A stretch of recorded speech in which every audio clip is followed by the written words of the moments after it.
These are all the garments that I've knit in 2023.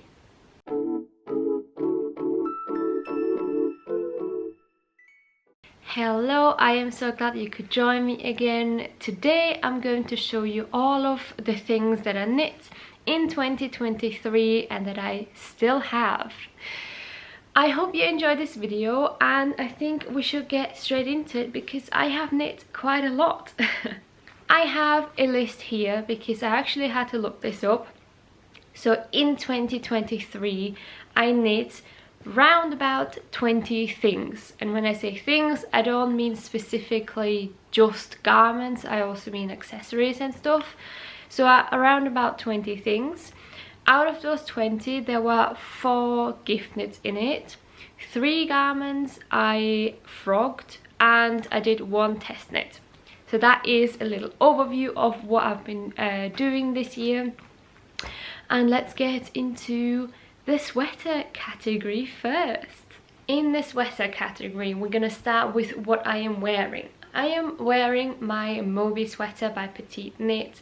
It is one of my all-time favorites.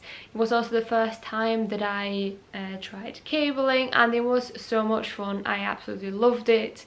I used Drops Charisma in white and Faucoulana Atelier, which gives it this really nice halo, and I'm really happy with this piece. I will definitely make this pattern again. For mine, I made the smaller size, and you still have quite a lot of room, so quite a lot of ease, but I think it's perfect for what I wanted, and I really reach for it every time I need to throw on something when I'm going out. The next sweater is Ali's sweater by Sarah O.P. This is a colourwork sweater and I've really enjoyed working on it. I had some troubles reading the pattern at first, but once I got into it, it became super easy and a really quick knit. The yarn that I used is Hand-Dyed Yarn by Olivia and Oliver Fibers in her Merino DK base. I think the colours work really well together. I've had this yarn in my stash for a while. I bought it at the beginning of the year but just never got around to using it. I am so glad that I finally could knit this piece up because I specifically bought the yarn for this garment. It is also quite oversized and the raglan is fairly deep, but I do like oversized sweaters, so I really don't mind this. The next garment that I have is a self-drafted sweater. I wanted to design my own sweater this year, but then just life got in the way and I never really got around to completely finishing it because I made a mistake. This is what it looks like. It is a baby blue turtleneck sweater with a drop shoulder. I used Drops Flora in this really nice blue. I held it double to get a DK weight, and the reason why I've just not really talked about it anymore is because I made a mistake on the sleeves and I actually need to fix it, because the idea behind it is that you have a folded over cuff, but because I still have decreases here you get this pocket, which is incorrect. I've not really worn this out because of this mistake. I just never really, it's not that I didn't get around to it, I just really lost motivation, so I put it in my closet and not looked at it and touched it again. But seeing this now, I should really wear this more often because I really like the colour and the yarn was also really nice to work with. I've never worked with it, I've only worked with it before actually for a t-shirt, but not as the whole garment, and it's really soft, so I definitely should either fix the sleeves or just wear it more often as it is. The next garment is the Lentil by Liner Magazine. This is a garment that I made around February time, I believe, and I could not put this down. It was so fast, and I used hand-dyed yarn once again. This yarn was super special. It came from England and it is by the company Bird Street Yarn, and I used their DK weight base. The colorway is Merry Berry, and I used it with Filcolana Tilia to give it a really nice halo and to even out the color splotches a little bit more, because you do have purple as the majority of it, but you still have greys and blues and even oranges in it. So I wanted something that looked kind of universal, and I think I really achieved that. I would definitely make this pattern again. I have some more hand-dyed yarn in smaller quantities than what I would have liked to get a full sweater out of it. So this is a great way to use up all of these special hand-dyed skeins, and because it was so fast, I could wear this in no time. It was such a quick and fun knit to do. I do have to say, I wish I made the sleeves a little bit longer. I made them shorter because I expected the yarn to grow, because it is a superwash base, but that didn't happen. So it's now bracelet length, and I constantly try to pull my sleeves further down because I don't like this sleeve length, because I get cold really easily.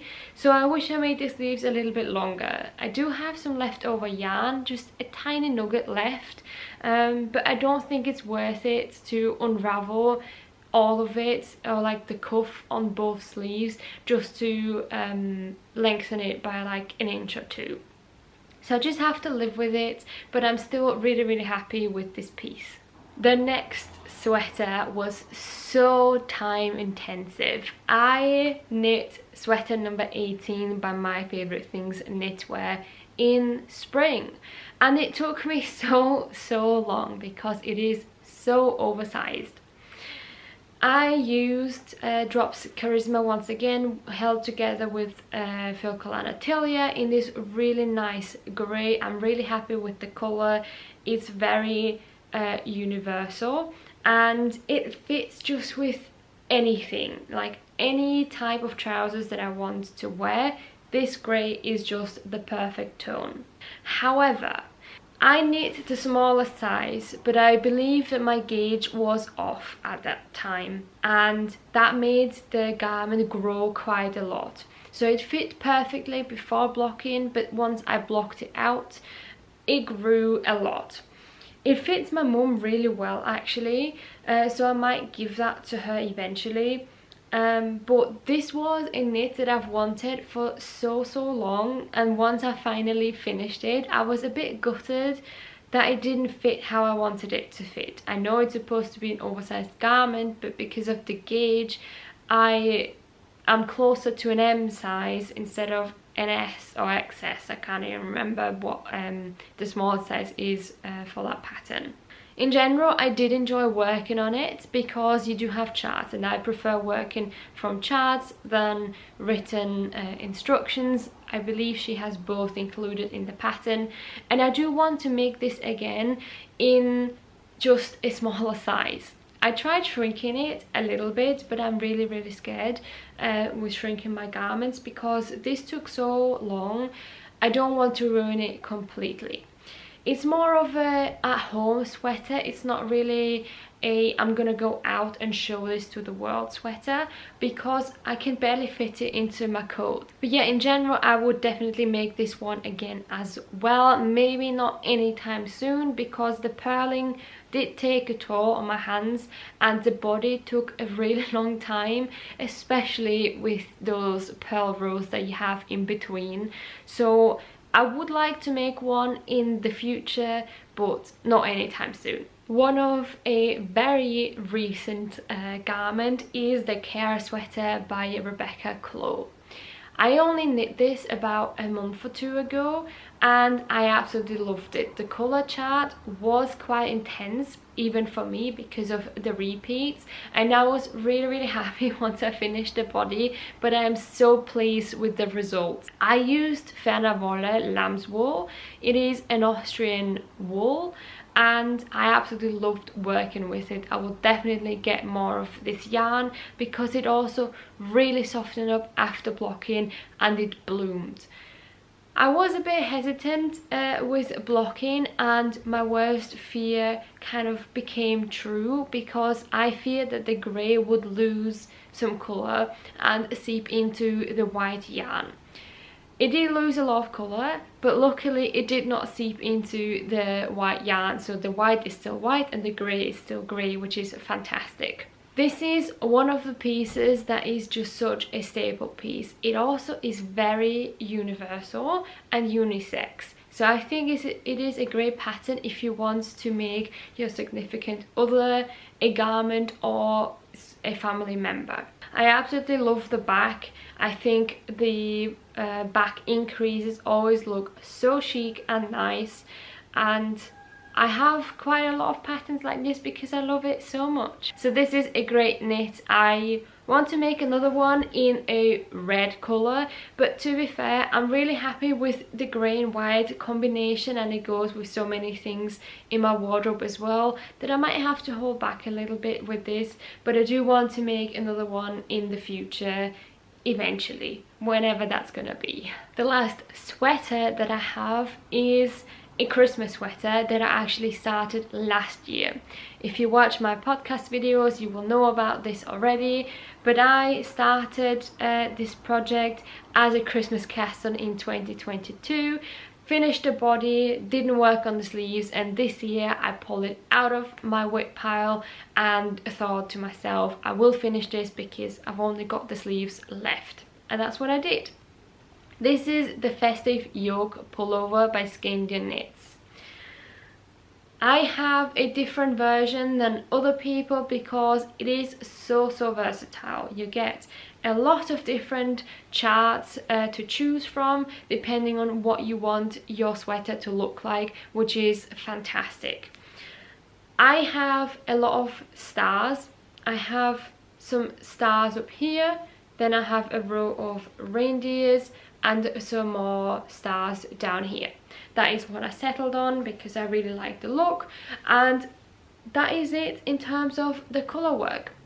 I used Holst Super Soft in this really nice red and white to have a really vibrant Christmas sweater, and I think it worked out well. I used 3.75mm needles to work the body and the sleeves as the main needle, and that was not the best idea on my part because I don't own a big pair or like long needles in that size, so I used my shorties, which made it not as enjoyable as it probably could have been. The yarn did bloom quite nicely after washing. I complained in my my podcast episodes, about the yarn being really rough on my finger and it being very see-through, but it did bloom after all, so I'm really glad that I stuck to what the what people told me and what the pattern told me to do.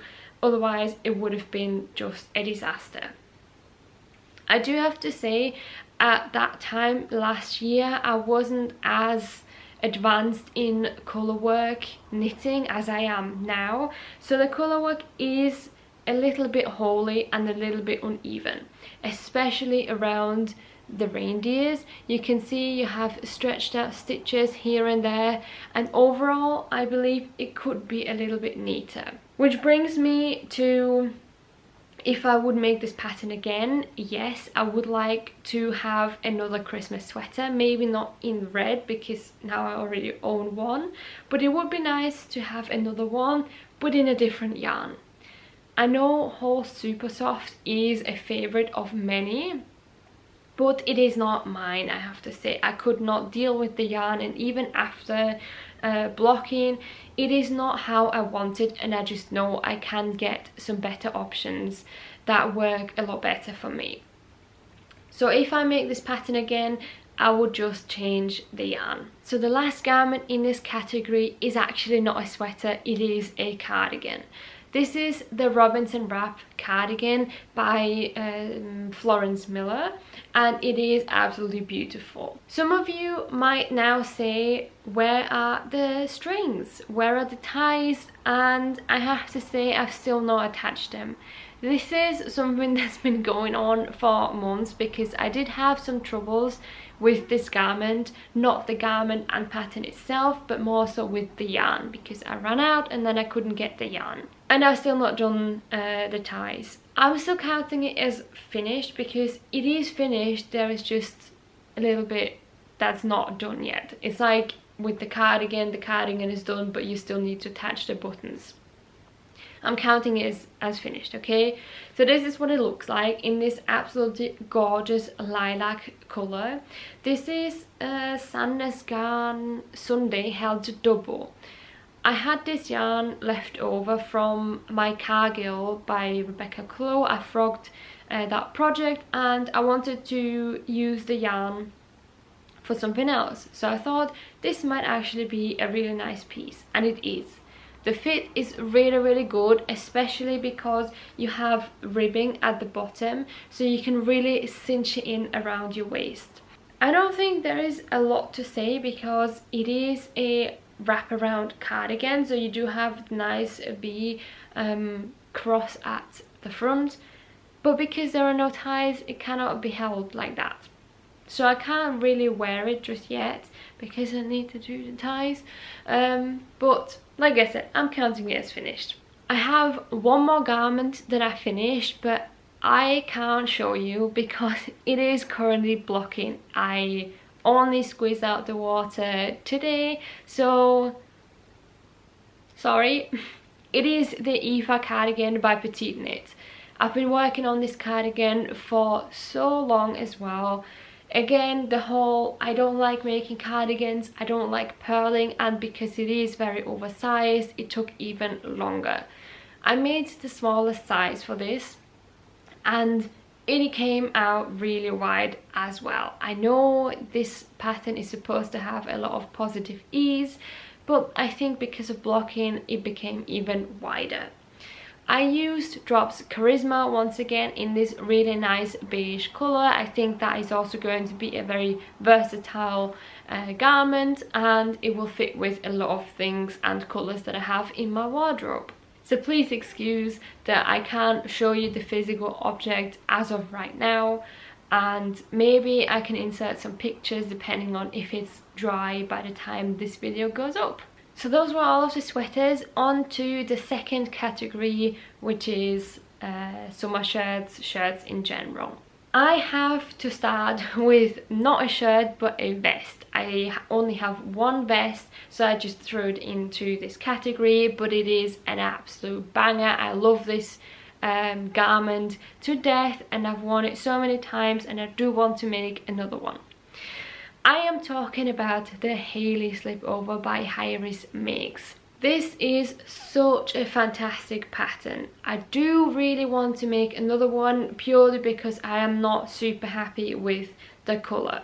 I've been going back and forth with this piece and the colour for so long in my podcast episodes that I don't want to pick it up here as well, but the colour is just not what I imagined it would be. The garment is absolutely fantastic. I made the smallest size to my knowledge and the yarn I used is a blend of cotton and wool. It's Kamarose, is it Ökologisk Summer or something like that. It is a summery yarn-ish because it's got cotton and wool content in it, but the cables look so gorgeous in this yarn. The structure is really good and it is just a really classic piece that I think everyone should have in their wardrobes. It is really fast. I know it looks very intricate with all of these cables, but let me tell you, once you set up the first cables correctly, it's really intuitive, and because it's a slip over, it goes by really fast as well. It's also quite portable because you don't have any of the sleeves and you can make it hip length, which is what I did. This shirt barely made it into 2023. I remember I started this the year before and just finished it in the first week, I think, of 2023. This is the Kuta sweater by Sari Nordland. I absolutely love her patterns and this is absolutely no exception. I used her sweater pattern, but I made it into a t-shirt. So I just shortened the sleeves. That is all I did. It is absolutely gorgeous. This took me so long. The lace is really intricate, but really nice once you finished it. And I used Peak District yarns as the yarn in the color Frozen Lake, and it is a DK weight. I love the top. It is a high neck. I'm not quite sure if I will sew it down eventually, because I find that it's very difficult to wear turtleneck t-shirts. But I do love this piece. It is a little bit short for my liking. It just hits my hip bones, and I would have liked it to be a little bit longer, but because I didn't have enough yarn, that is what I had to settle on. Because it's hand-dyed yarn, I did not alternate skeins because I did not deem it necessary. In hindsight, it would have been better if I did that, because you can clearly see where the new dye lot started, mainly down here, because you have a lot of colour pooling and a lot of darker colours as well. The oranges are not quite orange anymore, they are fairly green, and it's just different. I am glad that it happened at the bottom though, because it looks a little bit like a fade, and to be honest, no one looks that closely at the bottom when you have so much going on around the yoke. I would make this pattern again, but again with this one, not anytime soon, because it was so labor intensive and it is not a project that you can just have on the go, because you need the chart and it's also not very intuitive. One thing I wish I did differently is I wish I did short rows. She includes the short rows in the pattern, but at that time I thought I wouldn't need them and I'm fine without them. Complete lie. Don't do this what I did, because whenever I wear this piece it chokes me at the front and it's gapy at the back. That is what happens with round yoke sweaters, so please make the short rows for this piece if you want to have it as a shirt. With the sweater it's not as important, I feel like, but if you want it for the t-shirt version, don't forget the short rows. Another summer shirt is the Toaster Tee by Rebecca Clow. This came out at the beginning of summer, if I remember correctly, and I made a stripy version. This is the version that I made, and I've worn this so many times over summer because the yarn feels really nice on my skin in the heat. This is Drops Saffron in a nice beige and chocolate brown with stripes. This is the first time I made stripes and it did not work out perfectly. The inside does not look nice at all, and where I changed the colours, so on the side you can clearly see the line as well, which is here. You have this seam-like look, which is not great, I have to say, so it's not something that I could change afterwards anymore, but for the pattern itself I would make this again because it is just very versatile, very staple-like and basic, and everyone needs their basics in their wardrobe. The next summery knit is actually a test knit. This is a stitch to wear by Courtney Myers, and this took such a long time. I was really far at the test knit period, and then things happened and I really lost steam on it.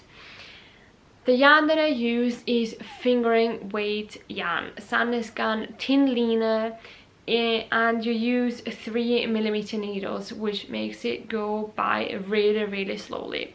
The party really is by the sleeves. You have this really fun ruffle detail, and that is also what drew me to this pattern.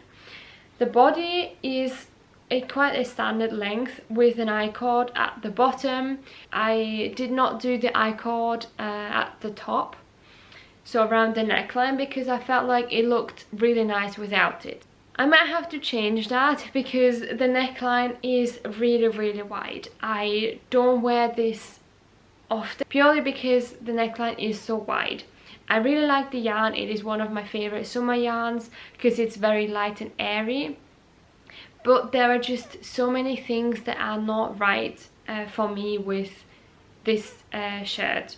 I don't really know what happened, but when I'm wearing the shirt, all of the ruffle will go to the back or under my arm, which is not very flattering. That said, I think that the test was quite a fun test, and it was nice to have other people talk about the same pattern again. I have to say though, I would not make this again. I think that for some people this might be a great pattern if you like drama, if you like to have fun sleeves, but it is just not for me. I signed up on a whim and I kind of regret doing that because now I have this garment that I know I won't wear in a size, I made the size B, so the second size, in a size where I know I can't give it to other people. So don't know what I'm gonna do with this. It was fun at the time. It did take a long time and a lot of love as well, but I would not make this again. Speaking of Sannes Garn Tin Line, this is the bigger brother. This is Sannes Garn Line. I made this crescendo summer top by the knit Pearl Girl in summer, and I think it's really nice. You have a nice I-cord edge by the neck, the sleeves and the body. You can swap out the I-cord with a rib, but I felt like I-cord would just look the most elegant. I had this yarn in this brown color, and whenever I look at it, there is just something that's not right. It doesn't really go with my skin tone, which is why I've not really worn this that often. And the yoke is also really deep, so what happens is that it kind of goes up my neck, but then you can see inside from the side of my arm. So it's not perfect. It's also quite wide, even though I made the smallest size. Yeah, it was a fun knit. I do think that the lace detail adds a lot to the design. It's very simple. I always say if you want to start with lace, start with something like this because it's quick and it's not the whole garment, and you start to get into the flow. I would make this pattern again, but not anytime soon. I also feel like it's not my style at the moment, maybe also because it is winter and I don't really want to think about summer shirts. But she does have this in a variety of garments. She has this as sweaters, as camisoles, now as t-shirts, and I do want to make another one of these, but maybe not the summer shirt. Maybe this sweater might be a little bit better. Another summer shirt which I am not 100% happy with is the Magnolia summer tee. I also used Sannes Garn Tin Line, held double this time just because I had lots of the yarn, and I had this in this really nice sage green. You do have the lace detail at the bottom, which makes it really fun to wear as well, and it is a round yoke. You do see the increases quite well. So you see these holes, that's where all of the increases were, and that's something that a lot of people have commented on this pattern before, that you do see it and it's not the neatest. I also think because of the yarn choice, you will see this even more. You also clearly see where the short rows are. You have this really harsh line, which makes it not as nice looking and looking more so towards the handmade side than the store-bought side, which I don't really prefer over the other. All in all, it was a fun knit to do, but I don't wear it once again. The problem that I have with this piece is the bubbles, and you can even see it here. You can see that the loops of the bubbles are coming off all the time. So the way the bubbles are constructed is not the best way, and I only found out about this after I finished the whole garment. And people recommended in like YouTube videos, etc., that you should pull on the thread beside it, twist it, and then push the bubble through to make them rise, because otherwise they disappear into the back of the garment. But that has left me with all of these awkward loops popping out on the side, and it just does not look very neat at all. I want to wear this more often because I think the colour is really spot on, and it's very lightweight as well, which is what I need in summer. But because of those threads just looking super untidy, I don't reach for this. So I might actually reclaim the yarn from this project, which is a shame because I was really excited about this garment to have and for this pattern, but it just didn't work out, sadly. The next summer shirt is called Summer Knus by Elizabeth Judith. This is a pattern that I've had in my library for a really long time, and that was when I was super into different textures. I made it in this really fun orange colour because I wanted summery colours, and it is very, very bright, I have to say. Overall, I think the garment fits really well, and it was a lot of fun to knit up because you have all of these different textured stripes, which also makes it fun to knit up because you've got something different to look forward to after every stripe. The yarn that I used is called Bambino by Viking Yarn, and it's the first time that I used this yarn. It does have bamboo in it, and that is kind of where the troubles start once again. I feel like I'm really unlucky with summer garments and shirts in general. It is really heavy, which makes it stretch out and just hang on my body. The neckline once again is really, really wide. What happened was I had to change needle sizes.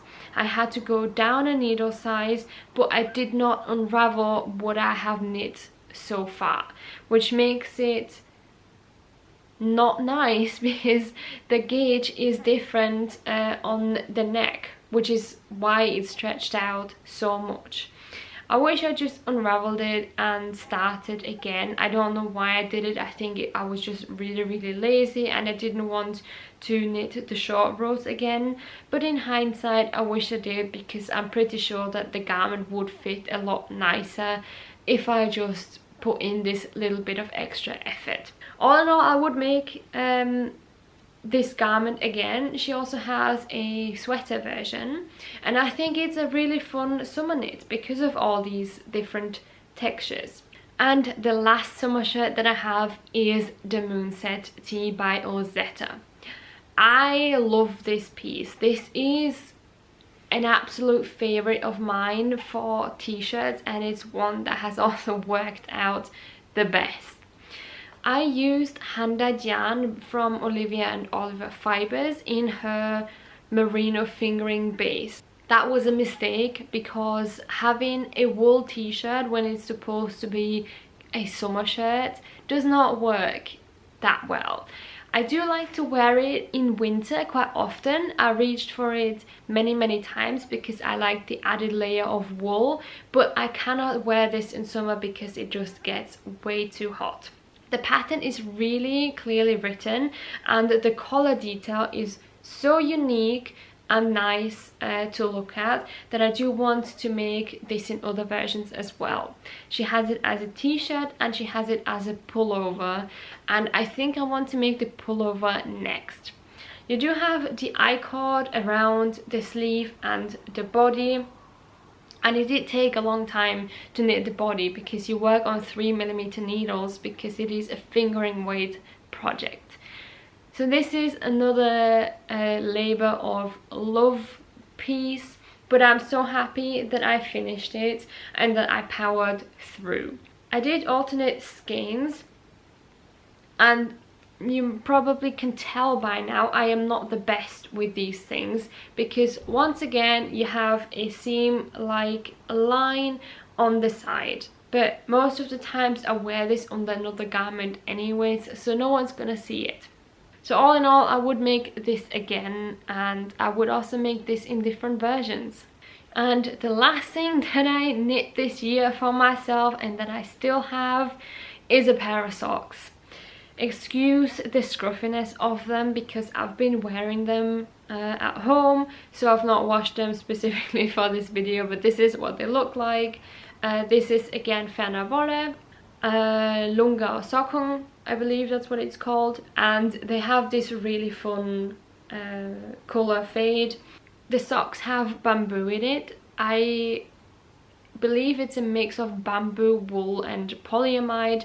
They make it really soft but slippery as hell, so I have to be very careful when I'm wearing these, but these are just really standard vanilla socks. They're a bit too wide on the leg, but to be honest, they are socks, so I'm not wearing the socks in my shoes outside. I only wear them at home and when I go to bed. So that's all what I need them for. So those were all of the garments and things that I knit in 2023 and that I still have. Like I said, I've made 4 gift knits, so I don't have them with me anymore, and I also didn't knit them for myself. I hope you enjoyed this video. Give it a like and subscribe to my channel if you did. Share it with someone who you think would also enjoy my content, and stay tuned for the next videos because I have some really fun ones planned. Also check out my podcast Cast On if you want some longer episodes and if you're interested in what I'm making at the moment. Hope you have a lovely new year and start of the year of 2024, and I'm gonna see you next time. Happy knitting! Bye!